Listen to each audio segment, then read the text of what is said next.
Because I lost a scholarship to Syracuse for football because I ate in my subsequent sport in wrestling, and they pulled the scholarship back, and my parents couldn't afford to pay for college.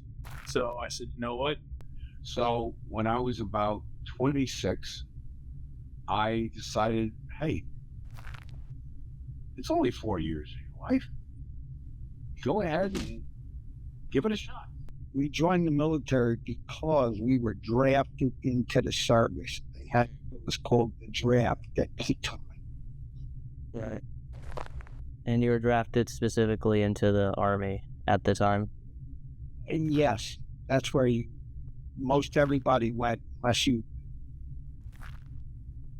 gave them an excuse and you could go into another branch.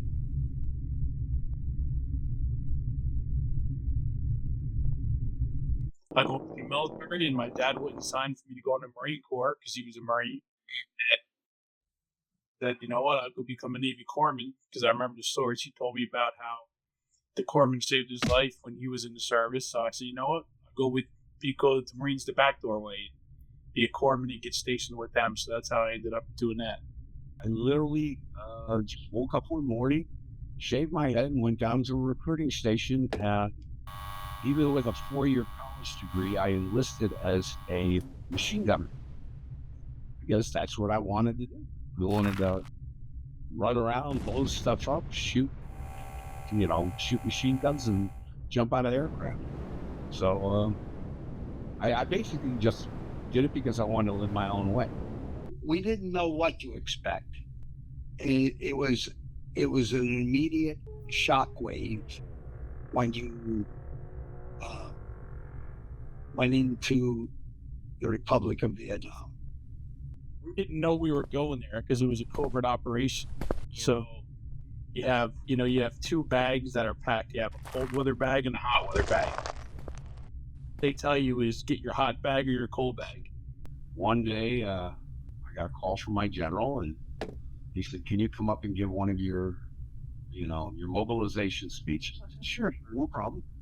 I came up there, and then at the break time, he said, "Hey, Scotsman, let's go out and have a cigarette." So he and I went out and had a cigarette, and he said, "I need you to deploy." I'm like, "Okay, sir. I need you to volunteer." I expected to go back to exactly the way life was. I expected to come home, and then I went to see my family, and that's when I saw the toll that the deployment actually took on my wife and my daughter.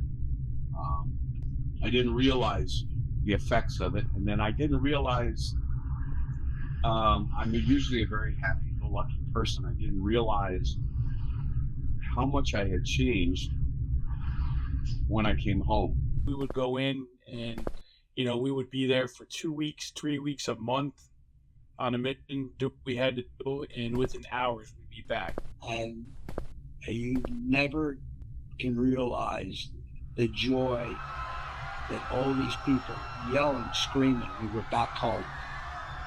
There's a lot of pleasure in this. Literally, we had blown some people up, like in the morning, and, at 7 o'clock at night, I'm back down in North Carolina, you're back home, and, acting like nothing was wrong, because it was a secret mission. You can't come home and talk to people about it. It wasn't something I expected. I didn't expect to be short-tempered. I didn't expect to have nightmares. I didn't expect to not be able to breathe because of all the carcinogens in the air. When we entered the airport to come home, it was the worst thing you ever saw. People screaming, just listen to me, okay? Just screaming at you, throwing stuff at you, spitting on you, cursing at you, and nobody could understand why.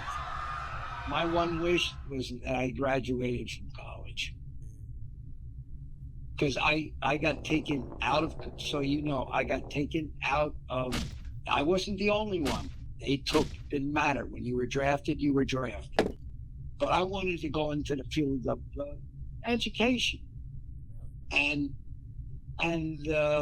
be a teacher. And that did not happen. me. See, what happened was when I came back, I retired many years later. And my father, who was in the military, actually told my wife, don't let him go to work. There's something wrong with him. So what I would wish I was the same way I went before, except for the phenomenal soldiers and sailors and Marines that I served with. It was a true service. It was a true honor to be with these people.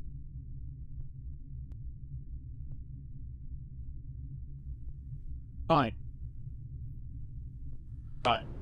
Right. You could roll back the clock to the minute that you left for deployment and come back. So many things that happen, good and bad, that miss out on. Oh, if there's one thing that I wish could have stayed the same, it was time, right?